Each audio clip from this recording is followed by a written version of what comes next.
Necromancy is an ever-present ghost onto magic, media, and human nature, facing the deep-seated fear around mortality and the obsession with life after death.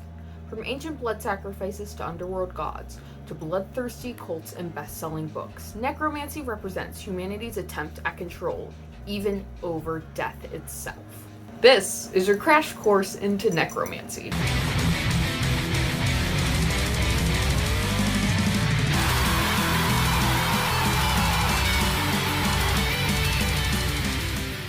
Necromancy is one of the oldest forms of magic and one of the most prolific ones, appearing in important texts like Homer's Odyssey and even the Bible. Its origins aren't as murky or evil and nefarious as it may seem, as it doesn't actually lie within black magic or left-hand path occultism. The word necromancy, when you break it down, truly means divination by death. It involves summoning and communicating with the dead for an array of reasons, and by a variety of ways, from the most mundane chants to the outright disgusting acts of bodily desecration. This is a part of death magic, which is a much bigger umbrella, but we'll be dabbling in that conversation today since it's highly interesting. But first, of course, your history lesson, and by the end of this, I think I will have one of you become a full-blown necromancer. And there's nowhere I would rather start today than ancient Greece. In its oldest and we can say purest form, necromancy took a high focus on ceremonial magic, which was of the time with the Greeks. Necromancy was typically used for uncovering secrets of the dead, or learning things about them, even them giving guides to the past or future. Oracles such as one of the most well-known ones, the Oracle at Delphi, were very respected and trusted in society, and speaking to the dead was a fairly common practice for them. Necromancy was truly ingrained into the culture of the Greeks, and there's plenty of tellings of plays and books that reference this. In particular, one of the best and first documented uses of necromancy was Homer's Odyssey, in which Odysseus goes to the underworld under Circe's orders to speak to the dead, gaining discernment about his journey home. Using necromancy spells to raise the dead, as well as reference to extremely elaborate rituals and potion creations, even including the blood of sacrificed animals to do so. Which animal sacrifice was a very common practice for Greek necromancy and is still a common practice in necromancy to this date, as we will be getting into. But how were the Greeks starting out a good old communication with the dead? Simply put, just a blanket statement, as there were so many variations, is that they would go to a place of the dead. War grounds or battle areas were extremely popular because it was potent and rich in death. The necromancer would dig a hole, start a fire in there, and they would start offering things to the dead they were trying to contact. That be honey, flowers, goods, anything of that nature that would intrigue them. After this, they would then start the sacrifice of the animal and give out prayers and chants to the dead and, of course, the gods of the underworld at the time they were working with. Most spirits called upon would be specific people for specific reasons. As I just touched on, they would uncover things of the past and or the future, and, channel icon necrophile Herodotus actually used an oracle to communicate with his dead wife that he killed and then necrophiled her corpse. Communicate with her to find out where she hid a bunch of money, and the oracle was successful. His wife told him after she allegedly, I don't know why I'm saying allegedly about like ancient Greek necrophiles and ghosts, but allegedly she made him take all the clothing from all the rich fancy ladies in town, give it to her and burn it, and then she told him where she hid the money. And it wouldn't just be mundane things like this. At times there's even records of them calling upon people to find out who their murderer was, because they knew the past just as much as they oddly knew the future. Like I just told you in Homer's Odyssey, he called to the spirits about how it was going to be for him getting home. That in itself is quite a curious idea. Why would the dead know the future if they're quite literally dead? There's some belief that possibly the Greeks were under the idea that the future was created in the underworld. Plato himself believed that once removed from the weight of the physical body, the dead were able to understand and process the world in an improbable way, knowing what was to come to humanity and all. It is, of course, of our interest as little freaks to talk about that physical parts of the human body were also used during Old Greek necromancy as some sort of anchor to the being. In particular, skull necromancy was quite popular. It was using the skull as a conduit of communication of the spirit as well as the mouthpiece of speaking. Now, this isn't like how it is in movies or Evil Dead where, a skull will start chattering and talking to you and you'll see it. And this also isn't the reanimation of the dead, which we'll be getting into later. This was simply having the highest anchor point of a human being to be able to speak to the dead through. Skull necromancy isn't the best documented one, as it's not the easiest and most kindly looked upon practice to acquire and use a human skull for magic. Some accounts say you would use a skull to speak to a very specific type of spirit, some even claiming it to be a demon-esque variety of spirit, or others claim it was just a very powerful and effective way to speak. Either way, the necromancer will give offerings and have its communication with the now talking head, so be it. For this other clarification, as we are getting into the whole necromancy, communicating with dead, speaking to the dead, this is not necessarily hearing a voice enter a room. Most records of necromancy involve having inner dialogue communication with the spirit. You will hear in your head, like how you hear your own voice. I know some people don't, you're weird if you don't, but it was not having, this really animated, goofy sense of like this big booming voice enters the room. Beyond simple rituals, some necromancers would involve themselves in such elaborate occurrences to reach the dead that they would spend days, if not weeks, eating rotted food, wearing the clothes of the dead, as well as Darby Valentine channel staple, necrophiling and cannibalizing the flesh of the corpses to truly reach the closest point they could to the dead. Now, I will say this is not a super common occurrence among necromancers in general and ancient Greek necromancers, but there is some documentation on it, and it's me. I gotta mention necrophiling, cannibalizing every other video, or I think I will implode.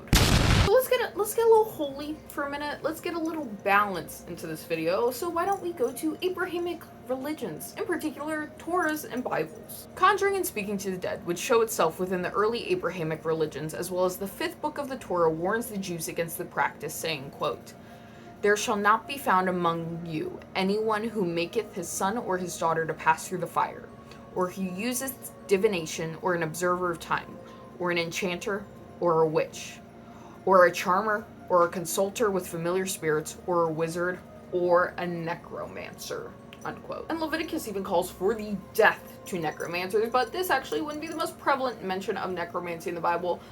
To me, it would be when King Saul had the Witch of Endor summon the spirit of Samuel to tell her the outcome of a battle Saul was entering. And as I mentioned, this was a very common occurrence in necromancy and in just culture of the times, was to call upon the dead to get some sort of oracle work, to find out the future or the past. So this showing up in a text like the Bible, written when it was in the time that it was, is not bizarre at all. Actually, it makes complete and total sense.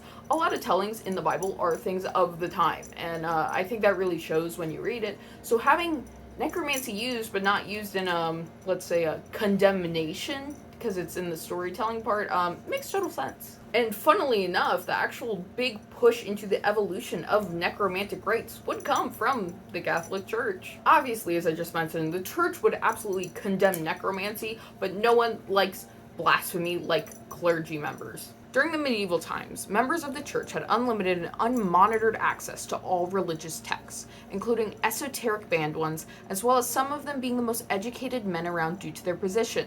Many could read Latin and were familiar with other religions that involved things like demonology. One of the major reasons that the Church was denouncing necromancy was the thought that only God could speak to spirits, or in this case, it wasn't even speaking to spirits. They believed that if you were communicating, that was a type of resurrection, and only God can resurrect. So if you were actually communicating with a spirit, you were actually fooled by some sort of demon or entity that was not a dead person. So that was, a big no-no. This new mix of thought would start introducing the evocation circle practice around demons with the pre-existing basic necromancy rites of the ancient Greek, as well as incorporating astrology, moon phases, and star placements from a now spread knowledge of Arabic religions to them. This new practice would be a melting pot of religion, thoughts, and practice from around the world, which is the true path of any evolution. There were a basis of 3 reasons a medieval necromancer would call on the dead: will, manipulation, illusions, and knowledge.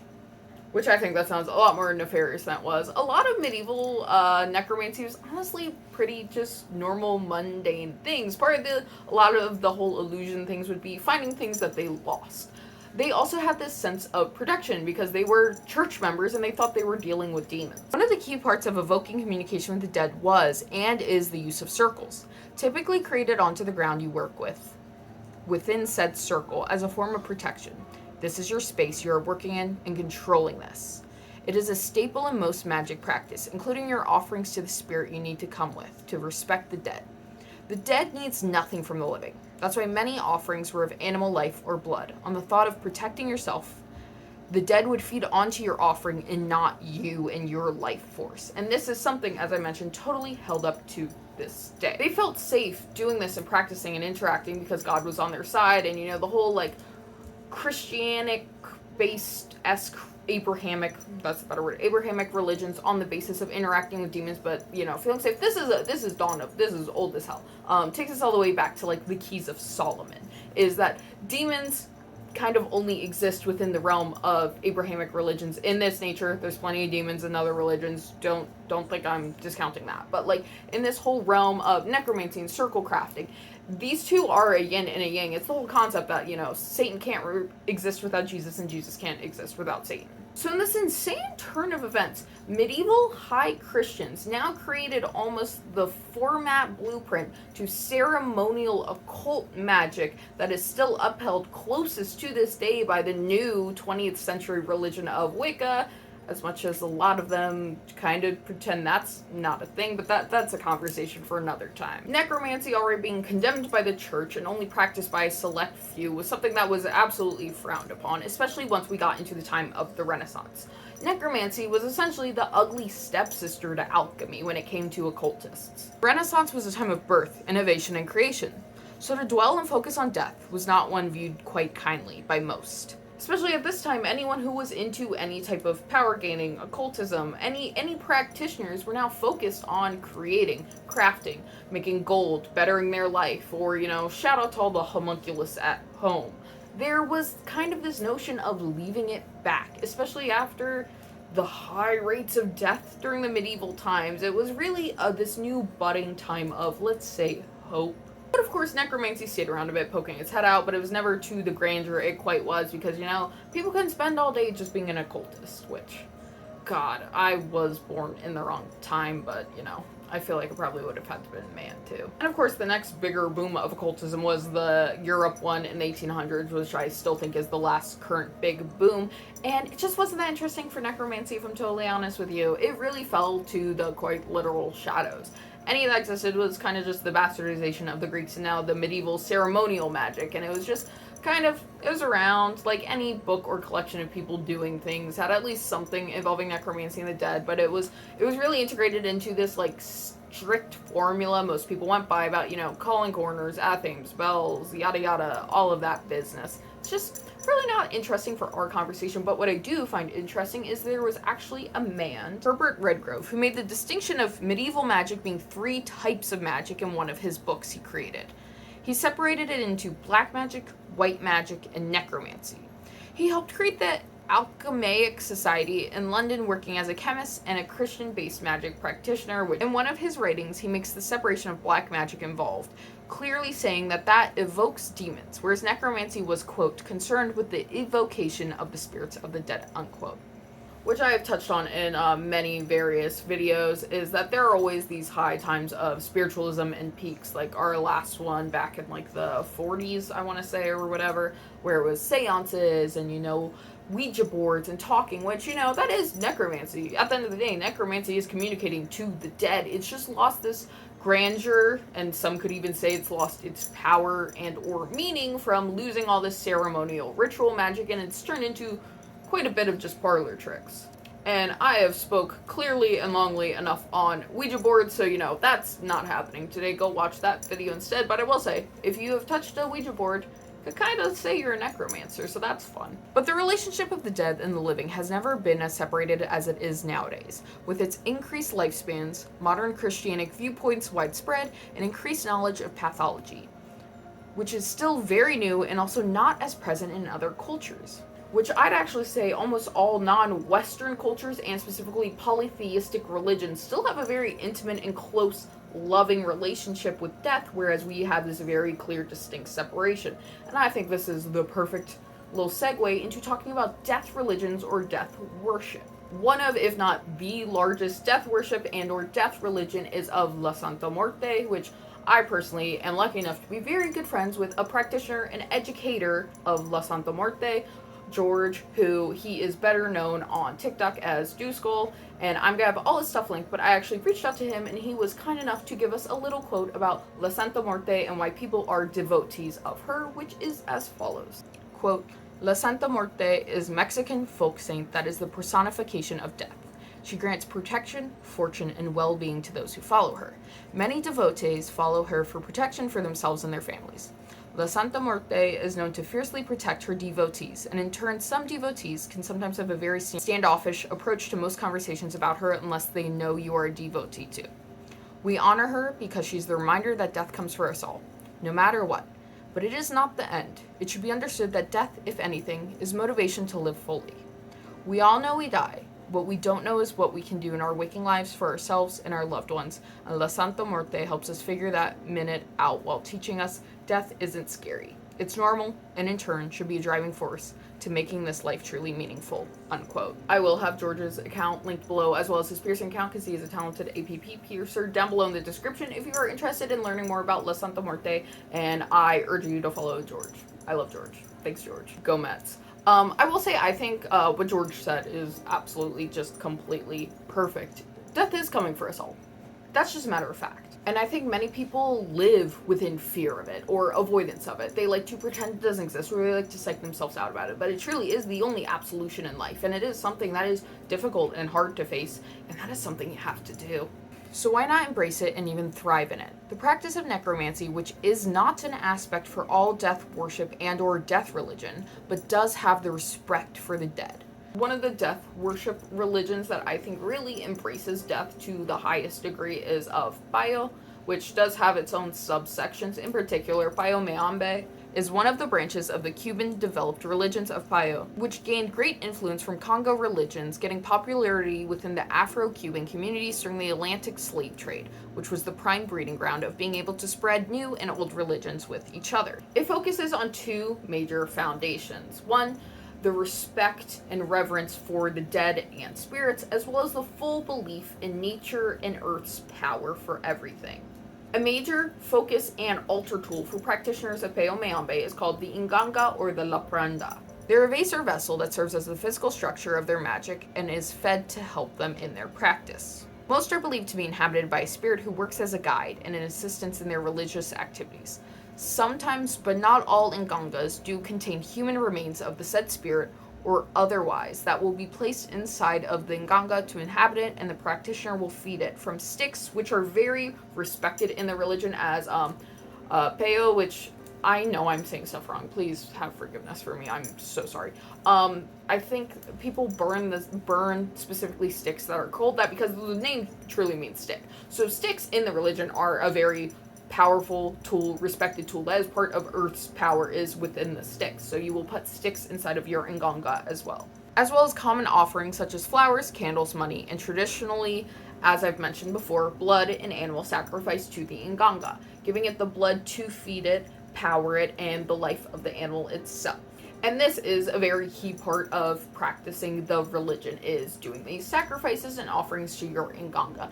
And I want to make a big point on mentioning these in a very positive light, because I think a lot of people have an extreme, violent, negative association with animal sacrifice for religion, in part due to the satanic panic, the general Christianic widespread views on everything, and the separation between people and what they eat. I think a lot of people feel, I think it's hypocritical, but I'm also vegetarian, so I'm not one to speak on how people are supposed to feel about who eat meat. But people are so separated from the death of what is on their plate and or the animal that they think people doing animal sacrifice is, this horrible, crude, cruel act, when in fact they are usually killed way more humanely and had a better life than what's being fed to you at Macca's. As well as the fact that almost all rituals that include the animal sacrifice, the practitioner and or the group of practitioners will eat the animal themselves and leave parts for it to consume, such as with Palo Mayombe. The inganga will usually get certain organs left from the animal to sit there and decompose, because from what I have read as well is that decomposition, the rotting, the death, is another great aspect of powering and fueling your inganga, because your inganga is surrounded by death. The entire religion is a death-focused religion, so having these things to decompose and rot and offered to it is a source of power for it. And Palo Mayombe and practitioners, I am particularly very defensive of, because I feel like they have been demonized by their own people and everyone around them, and anytime I ever see their practice mentioned outside of Azalea Banks, who is a very prominent figure, a very out and open, proud practitioner of Palo Mayombe, is the unfortunate fact that there was a serial killer sadistic cult leader named Adolfo Constanzo who bastardized Palo Mayombe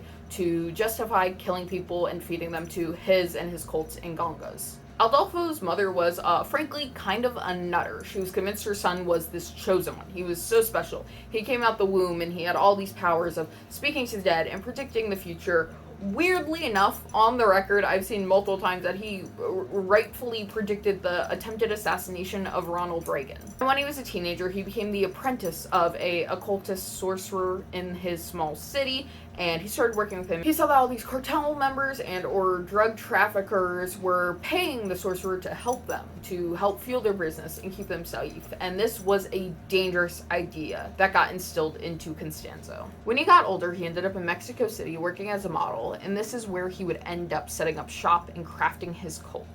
He gained members by preying upon them with his charisma, magical know-how, and deemed good looks. Most members were lovers that he ensnared into his following, man and woman. This is one of the few documented cult leaders that would sleep with both genders, in not just in the means of getting followers, but just in general. Happy Pride. He was originally working as a tarot card reader, but he slowly found his way into dealing and protecting drug dealers. His business was mainly with cartel members and large number traffickers. He would feed his Nganga and perform rituals around animal sacrifice for a price for these powerful men, charging anywhere from $6 for a rooster to thousands of dollars for a lion cub. Part of this is the structure of actual Palo Mayombe. Listen, there's not a lot of written text on Palo Mayombe, and it's meant to be a very personal thing, and everyone interprets everything differently, but I'm comfortable in saying, Adolfo Constanzo was not properly practicing Palo Mayombe by what he was doing. But there is a thing within that where there is a level of how hot blood is, and how hot the blood is how powerful it is. So, a rooster's blood isn't going to be as hot as the blood of a lion cub, and that is partially of why he would charge accordingly. And of course, the hottest blood you could get a hold of was human blood. So soon enough, animals would not cut it. Constanzo and his followers would regularly dig up human remains from cemeteries, stealing bones and parts. But this just wasn't enough. It's believed the first victims were of a very powerful cartel family that Adolfo was doing work for. Their power only kept growing the longer they had this relationship, and of course, as an egotistical cult leader maniac, Adolfo said, obviously, it's because of everything I'm doing for you. So you should give me this high-ranking position within your cartel that I have no business or know about. And of course they went, no. Soon enough, 6 members of this cartel would go missing, and eventually their mutilated corpses would show up with missing parts, which we now know Adolfo fed to his personal Nganga, from their toes, hearts, spines, brains, and even balls. It is completely unknown to this day just how many people the cult killed. On the record, it's 27, but it is heavily believed to be far more. This is in part due to who they were killing, as it usually comes down to for serial killers. They were killing petty thieves, transgender women, and even members of their own cult. All people who in the society would go completely unnoticed, and frankly, even if their bodies turned up, people just wouldn't care. His followers truly worshipped him. He was their god, and with his magic, he solidified that to them time and time again. So whatever he wanted would happen, and this is what ended up being his downfall, as it is for every cult leader. They always think they get so untouchable, so big-headed, they think nothing ever will happen to them, and this is how they all get ensnared. Eventually, one night, he called for the sacrifice and or slaughter of, quote, an Anglo, unquote. His followers didn't hesitate, and they went into town, grabbing a white college student named Mark Kilroy, bringing him back to their ranch and killing him. As we've seen time and time again, a white American being killed is something, especially a white American man, is something that just doesn't go unnoticed. So, of course, his friends, family reported it to the American people, police. I guess it is the police, right? But I think federal, whatever. I'm so sorry. I don't. Sorry, I don't know the judicial system like that. Just sue me. I definitely look like someone who would be very educated on the police system, right? But his friends and family alerted the American authorities and the Mexican authorities. So people were kind of like, what's going on about this?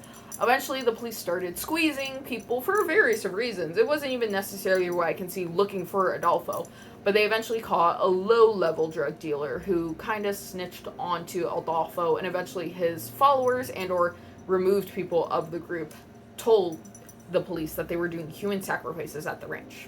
So they go to the ranch, initially just looking for drugs that they were told were here. Find the drugs. They also find a very shady shack with a disgusting, rotting smell. It was referred to as, quote, a human slaughterhouse, unquote. 30 miles from his Brownsville home, Mauricio Rodriguez stared in disbelief at the Santa Elena Ranch, at a one-room shack filled with candles and other reminders of the devil worship that ended the life of 21-year-old Mark Kilroy, one other unnamed U.S. citizen, and 10 Mexicans. Outside, a scorched cauldron still holds the remains of what authorities say is human brain matter. This was where Adolfo Constanzo's Nganga was held, with still fresh parts of Mark Kilroy in them. Now, because of where they are, culturally, timely, this was, I believe, in the early 80s, all of the above, the police simply burned it to the ground and then had a priest come and do a blessing over the area and did not, from what I see, photograph or keep anything intact from it. This is obviously a cultural thing and a time period thing. I don't think anyone would do this now, but that is what happened.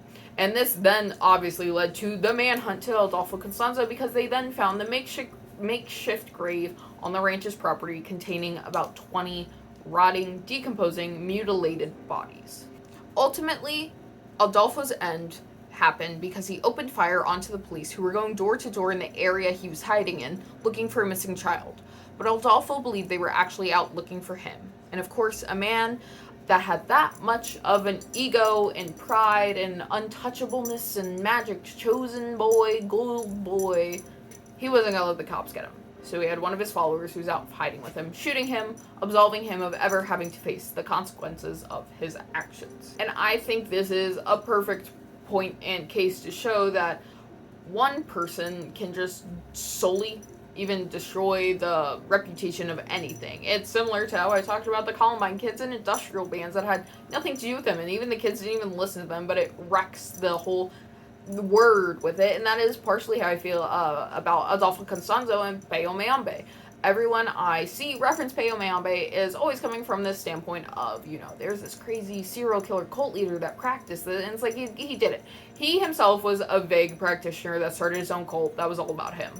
That's not how Palo Mayombe is, and I, to the day I die, will always try to fiercely protect everyone's religious rights, as much as it may seem subversive to other people. I do not believe in demonizing or sensationalizing something that someone believes. Pure of heart, truly, because it is, okay? It is. And along with that, most death worship religions are viewed very negatively, and obviously I don't care for that. Another one of these would be Quimbanda. It is a commonly negatively viewed practice that revolves around communication and relationship with spirits.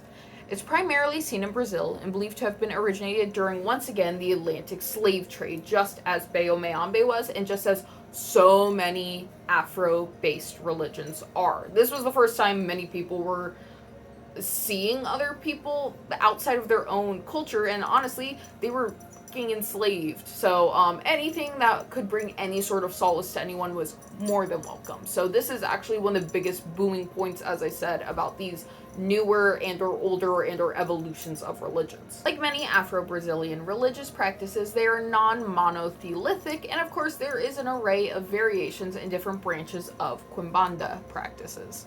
Overall, though, it appears that they worship 3 surrounding pillar types, one of masculine energy, one of feminine energy, and the final being seen as the crossroads between life and death. Practitioners will perform traditional rituals in which they bring offerings to commonly a split in the road based on who they're wanting to create a spiritual exchange with. The last census around the religion in 2020 showed less than 1% of people practicing and participating in this.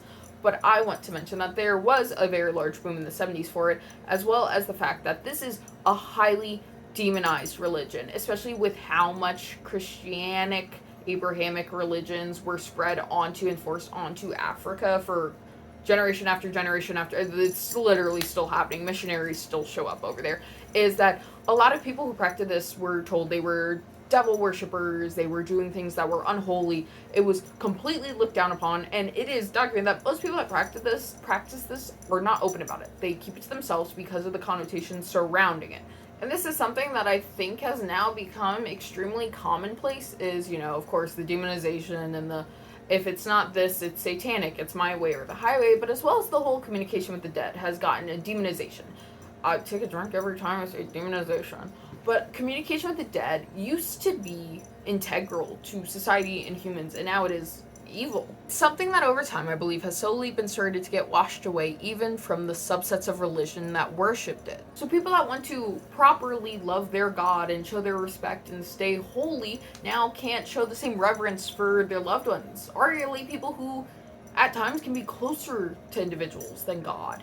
And it's something I find truly bothersome, because ancestor worship has been something since the dawn of time with humans, is, remembrance, keeping them alive, respecting them, honoring them. And now I think it has just now had these generations of erasure, of removing it, of condemning it, of making it evil, and it is unholy of you to do so. And obviously this is something I find quite troubling as I am sitting here talking to you about necromancy, because necromancy too has now had this insane title charge with it, where it is fantastical horror movie stuff. It is the Necronomicon, or that it is outright devil worship. And it's not. It's just communicating with the spirits, with the dead. It is divination, and it now is this supercharged word, which it shouldn't be. And we spend a lot of time talking about evoking the dead in that means of communication with the dead. So I think it's time we just break down a few other options of speaking to the dead, some that may seem a bit more appealing to you. In particular, let's start with scrying. Am I saying that? Scrying? Scrying? I've never said it right. But this is the means of looking into reflective surfaces, be crystal balls, mirrors, bodies of water. There's even specifically black mirrors that are used just for this practice. And this is a form of communicating with the dead via meditation. By staring into the reflective object, you are then opening yourself to the channel of getting visions or images, or even speaking and hearing in your head. Now, I think all scrying is a means of meditation. It is opening yourself up to things. And I of course find that to be a big part of the metaphysical, and why things are magic or things that I myself may think work. I think a lot of it is just opening yourself up. I feel like people don't do that. People really don't sit down and have time and speak to themselves and listen and actually look at everything. And I think scrying is an amazing way to do that. Be it you want to speak to the dead, or you want to just check in with yourself. It's similar to tarot cards. It is something that's opening you to a new line of viewpoint and communication one way or another. And I know people are watching this at home and they're like, ooh, necromancy fake, necromancy boo, magic bad, magic fake, all of it's fake dumb. Honestly, we're all gonna die. Let people have fun. Also, once again, I view it as just another way of meditation and looking inwards. One of the longest standing practices as well, along with evocation, is dream communication with the dead. A lot of necromancy does start out from shaman work and mystics, like real ones, not white guys that do yoga and want to take your wife on a retreat. Shamans, like real ones, where they think that when you go to sleep, that dream realm is the one bridge connecting life and death. So when you go to sleep, you can commune with the dead. You can speak with them. They can tell you things of the past and the future. It is the in-between, because being asleep kind of is like being half dead half the time. And finally, we'll take a little bit of a touch on bone divination, or ostomancy. There is quite a few ways to go about it, and this is different from skull necromancy. This is not, speaking with them. It is actually letting the bones speak to you, to tell you things. A really popular one is called bone throwing, which, you throw bones, and the bones landing in various ways will tell you different things relating to your ponder or question, or what you're focusing on at the time. Even specific bones meaning specific things. Particularly in China, a very documented form is the burning of scapula bones and reading the cracks. left from the fire onto the bones, which there's a whole separate form under this big umbrella of osteomancy called scapulomancy, which is the use of just the scapula itself for necromancy work. And I do want to also mention, most of osteomancy does not involve human bones. Now, when I talk about necromancy, I have taken a large focus on human spirit communications, but there's just as much usage of animals, animal bones, like the Nganga's animal death, using that for your necromancy work. So a lot of osteomancy surrounds animal bones. So that is, if you're wondering where everyone's just getting scapulas, that is where. If you are using bones, having bones for anything, please make sure you are getting ethically sourced bones, be it animal or human, which owning human remains, that's a hot topic. And speaking of ethical and human remains, in 2015, this is so crazy. I remember when this happened on Tumblr. I was 15. I was part of the true crime community, so it leaked over to us. In 2015, self-proclaimed neo-pagan witch on Tumblr and into a private queer witch Facebook group revealed that she, who lived in New Orleans, was getting human remains that were floating up above ground during the flooding and or raining during New Orleans, which is a very common occurrence if you've ever been around there, and that she was taking the bones home to use for ritual magic. Now, she was getting these remains out of a well-known cemetery that was quite unkept. They were, in a way, they were like financially abusing families because they would bury people for way below anywhere else would, and that is because they would just improperly bury people way too many times on top of each other. Some people even called this like the poor man's cemetery, and in particular, most of these bones were people of color to just add a little flavor to what she was doing. So she was taking these bones home, doing whatever magic with them. So she went into her group and said she would start sending and or technically selling the bones to people for just the cost of shipping. I want you guys to really hear me. She was going to a cemetery, picking up human bones, taking them home for magic.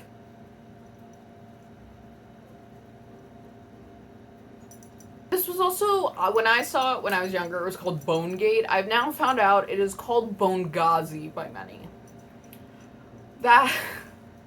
And believe it or not, she was not backing down when people were like, dude, you're insane, this is so disrespectful, desecration, yada yada, arguing that she obviously cared more about the human remains than the people who ran the cemetery, which obviously they didn't care, but you can't take like grandpa's femur home, dude.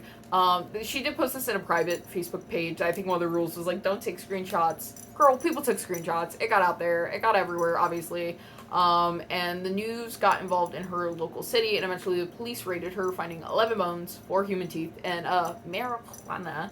So she was charged accordingly, and actually led to Louisiana to be one of the, I believe it's 4 or 5 states in America that do not allow the human sale and or trade of human remains. And I feel like we've talked quite a bit of heavy stuff, and Darby really talking her stuff about how she feels about people being mean. So why don't we have a little fun with necromancy? Let's end with a little silly ha ha ha. Part of the reason it's actually really hard to look at necromancy is because all these D&D fools have like taken the words and just used it and ran with it, which I have no problem with. It just makes it a little difficult to look with. And of course, D&D, necromancy, I'm talking real necromancy with you, but these words transfer over with creature creations. Remember earlier when I brought up the reanimation of corpses and how that's not skull necromancy, it's its own entity? This is the entity, baby. Almost all necromancy creatures are from raising the dead and or reanimating the dead, which conjures fantastical images of skeleton armies Iron Maiden would be proud of, or Walking Dead zombies. But it gets a bit more complicated, and let's say even real like that. And it's like everything within every culture surrounding occultism, magic, vampires, yada yada, is that they all have their own form of necromancy creature. On the Norse cultures, you have the Draugr, which I believe is the main inspiration for the Game of Thrones character White Walkers. Necromancers would try to use them to do their bidding and act under their control, which is one of the most common reasons someone raises the dead. These creatures were so spoken of that it influenced the Norse burial rites, even crafting something within the culture called corpse knots, which that is about tying these really intricate knots around the body post-mortem so that they wouldn't be able to reanimate. And they even started driving spears into some people they were particularly concerned were becoming dragors. And they would start burying them in like these weird tight areas where you would just be able to like push the body and seal them just so they couldn't come back. Like this was such, I guess, a documented occurrence, or a believed occurrence at the minimum. They literally started changing how they were burying people at the time. Jianshi from Chinese tales are corpses reanimated by the necromancer and controlled to do their bidding. This usually involves taking the life force out of people while jumping out them with their arms open, like this, which they're also referred to as hopping vampires within the culture for that reason. They are hopping and then stealing the life force, and this again would be for the necromancer's power. I think they would get the life force then and start fueling them more. As well as Germanic regions had tales of raising dead warriors for an army that would come back with the knowledge of their previous life and the use of their weapons. I'm also wildly fascinated by the descriptions of how the dead would reanimate. More times than not, they speak of how it was otherworldly. It was inhuman about how they would raise. And the fact that they would just kind of stiffly get up, like rigor mortis. They wouldn't bend their knees or crack their elbows. They would slowly rise, which is something we then see within, Germanic. We see it in the original Nosferatu film when he just rises out of the coffins, or in the recounting of Mary Shelley's Frankenstein, how he just slowly pulls up. And I think it's something so cool to see how something from all the way back then is still something that is just as prevalent today. As well as all these variations show how different cultures view the connection of the physical body to the spirit. Some will have no resemblance of their former self and just be husks, whereas some will have full knowledge of their life and everything they knew. Necromancy truly is the relationship and link between the mortal coil and the beyond, which makes it wildly enticing to people. As for modern necromancy, as I mentioned, I think it is on a decline. It obviously exists to a degree, but I think it is so on a decline and is just not appealing. And to be fair, I don't think people have time to be occultists anymore. I feel like there's been a long general decline. Like, we always have these highs and lows of occultism and spiritualism, and I really do think we're due for one, but I don't think we're gonna get one for quite a while, mainly due to the kind of late satanic panic, recession, general world imploding, and everything of the like. On the topic of modern practice, the Encyclopedia of Occultism states, quote, "The art is of almost universal usage. Considerable differences of opinion exists among modern adepts as to the exact methods to be properly pursued in the necromantic art, and it must be borne in mind that necromancy, which in the Middle Ages was called sorcery, shades into modern spiritualism practice. There is no doubt, however, that necromancy is the touchstone of occultism, for if, after careful preparation and the adept can carry through a successful issue, the raising of the soul from the other world, he has proved the value of his art," unquote. I totally agree. Once again, necromancy is one of the oldest forms of magic, and it is always going to be around. It's always going to be around. Once again, you still pick up any cheesy spell book, there's going to be some sort of reference to communicating with the dead. They just don't like to say necromancy, and I totally don't blame them about it, because once again, that word is so charged. Like, I'm very interested about how this video is going to do, if I'm honest. This is definitely this is for me. Listen, I can't lie. This video's for me, because I love necromancy. But, I am interested, because it's a charged word. A lot of people do view it as this Evil Dead. I keep saying Evil Dead, but, like, come on, baby, necromancy. Like, the whole, like, they view it as such a fantastical, separated thing, and most people believe it is some sort of manipulation of the dead and not the communication with the dead, whereas it literally, by definition, is the communication with the dead, but over time, there is all these bastardizations. Like, I have heard, particularly from a few people, certain necromancy spells or practices. One in particular that I have heard a lot is that if you are near a decomposing body and you are able to touch into the fluids of the torso and you wipe it over your eyes, you can then see into the underworld, which, that's really neat. Do I think it's real? Probably not. I have to mention that with how ingrained Greek necromancy was, Greek necromancers also partook in a lot of herbage, a lot of, now we know, poisonous or hallucinatory herbs that help them speak with the dead. Do with that information what you will. I think everything's gray. We know I think everything's gray because I'm no fun. Necromancy reflects deep-seated human fears and ethical issues. What is the relationship between our bodies and our soul? Spirit, consciousness, whatever you like to call it. Is it just a shell to carry, or are we totally embedded into this with no separation? As well as the disturbance of the dead, and the want of a relationship is looked down upon.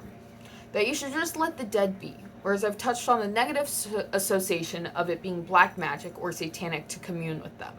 Even though if you want to break it down, necromancy, once again, is a core, fundamental part of humans' life, love, relationships, family, existence. And, you know, you're gonna be like, that's a kind of crazy, but, like, do you have a picture of a dead loved one?